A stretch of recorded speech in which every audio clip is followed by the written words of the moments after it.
slaughtered every year in God's name could never validate mankind as a race. He knew that God didn't desire the sacrifices of animals. In light of this, Satan took advantage of the new law given by God to his people and saw great success in tempting many to disobey.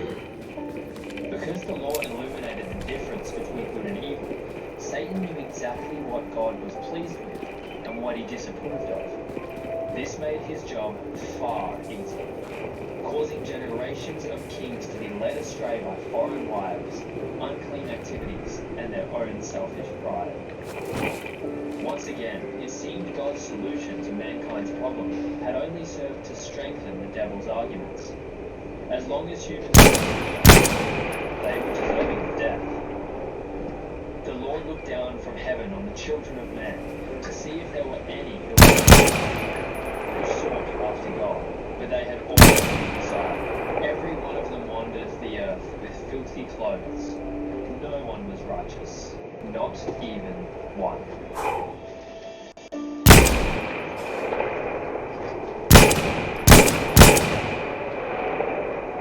More than 1,000 years after the law was instituted, a prophet named Zechariah did something incredibly interesting. Despite playing a minor role in the prophet's role, Zechariah was one of the few humans who met one of history's most mysterious characters. A being who had appeared in glimpses to Zechariah's ancestors, a being who would play a critical role in the upcoming events, and a being who would spell disaster for Satan's accusations. A man named Joseph served as high priest at the time of Zechariah's vision. Due to their exclusive passage to God, the high priest had stringent laws and was often considered the most holy. Yet Zechariah's vision opened with Joshua standing before him and dressed in rags. Satan appeared and started accusing Joshua before God and the being. This is the greatest among them. Even the holiest of humans is covered in filth and mud. What chance do they have in God's presence? Why don't you just destroy them already? God had heard enough. The being before Joshua rebuked the devil and silenced him. He then turned to Joshua and said to those nearby, "His filthy clothes." Satan listened as the being said the following words to Joshua: "I have taken away your sin, and I will put fine garments on you. But it can't be so. He's done nothing to deserve to be cleansed. He should be destroyed." But the being of Satan's accusations said to them, "You are men symbolic of things to come. The Lord Almighty says, I will remove the sin of this land in a single day." Satan listened, baffled by the promise that was spoken. A promise that would have raised all of his tireless work, all of his accusations, and all of his authority in a single day. But how is this even possible? And who is this being saying these things? The being that spoke to Joshua was known as the angel of the Lord.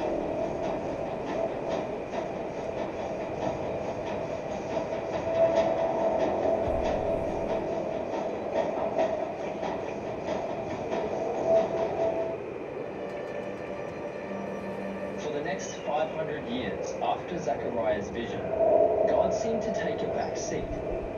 From Satan's eyes, it seemed like God had great ideas to redeem humanity.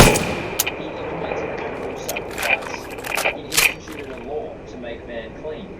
He even purged the and started again. But none of these solutions could redeem mankind. According to God's justice, humanity should have been entirely exterminated eons ago.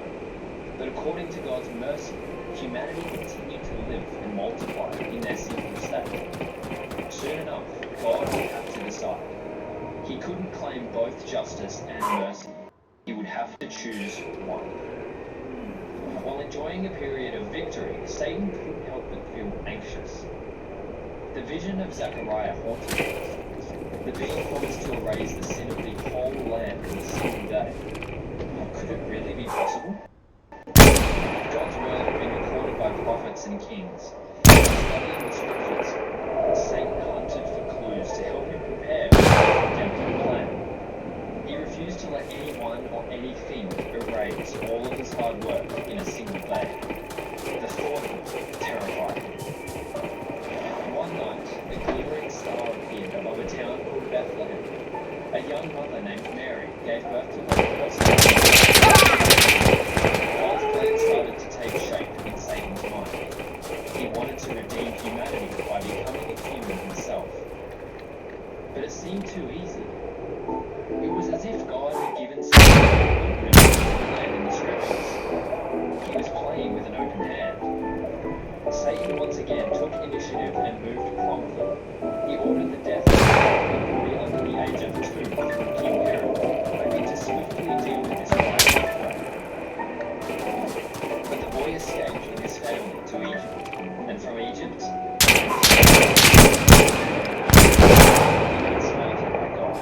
not only did he fail to kill Jesus as a baby, he contributed to something much, much worse. In his pursuit of the child, he actually fulfilled an Old Testament prophecy, helping to confirm the boy's identity as a Messiah. God's ultimate plan to redeem humanity had finally arrived, and Satan had already failed to stop it. The race against time had officially begun, but the devil, well-versed in Old Testament scripture, still had some ideas he believed could bring God's plan to a catastrophic end. As time went on, the boy from Nazareth grew in strength and was filled with wisdom. Satan observed his greatest rival and worst enemy grow up before him like a tender shoot. There was nothing about him that made him stand out, no beauty or majesty, but to Satan, while Satan prepared his next attack, God was already making baptized the name of John.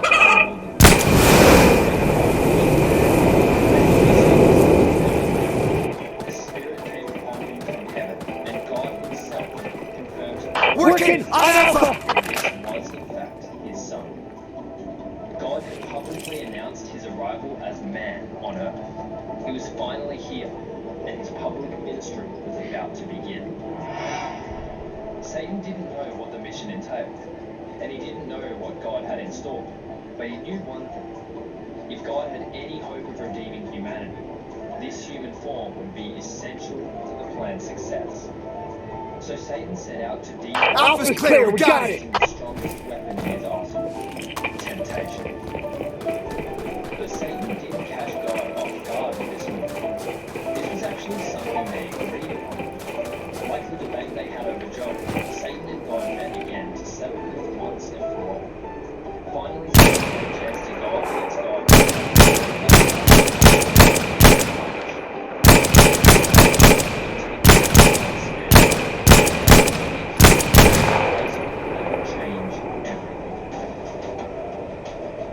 Because the Father and Son were one, Satan's goal was simple: separate.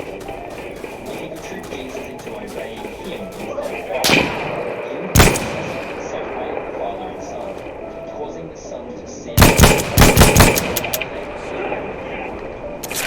He figured that if God in human form could remain sinless, then the last of mankind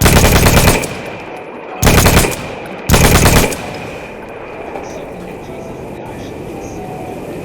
In his first temptation, Satan challenged Jesus to turn stones into bread. A simple, powerful test, deceiving Jesus to just 40 days. The devil targeted the lust of his flesh. He clearly made Satan knew that Jesus was desperate to eat just like any other man in that condition. But instead of raging hunger, he answered the God's providence. His next temptation, then the last. This time he took Jesus to the highest point and challenged him to jump, quoting a promise from God that the Messiah wouldn't suffer harm from a fall. Satan employed a tactic from the days of Eden, where he would deceive his target into believing God might be trustworthy. If Jesus he would show him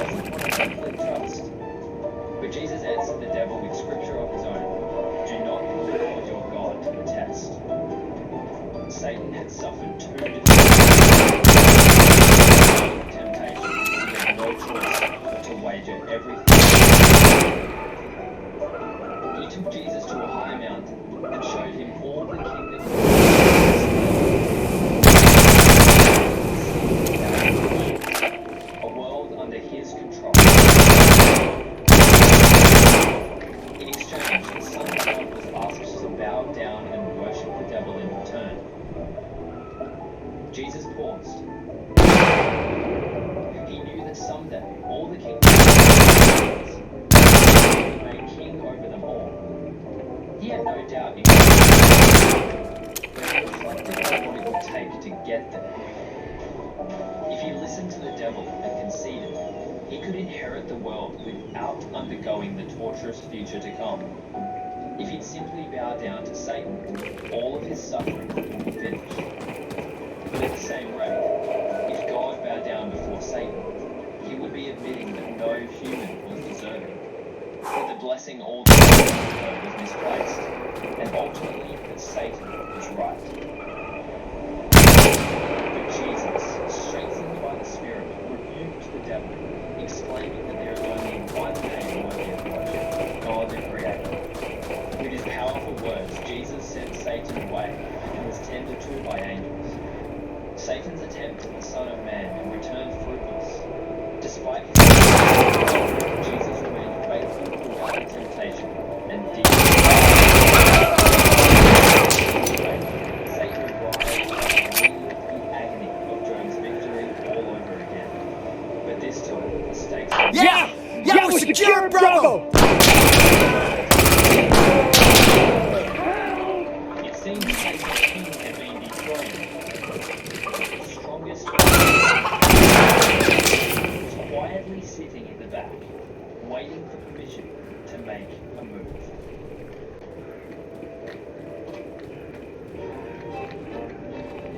For the next 3 years, Jesus went throughout the land undoing all of Satan's hard work. He healed those suffering in sickness. He raised people from the dead. Many of Satan's kings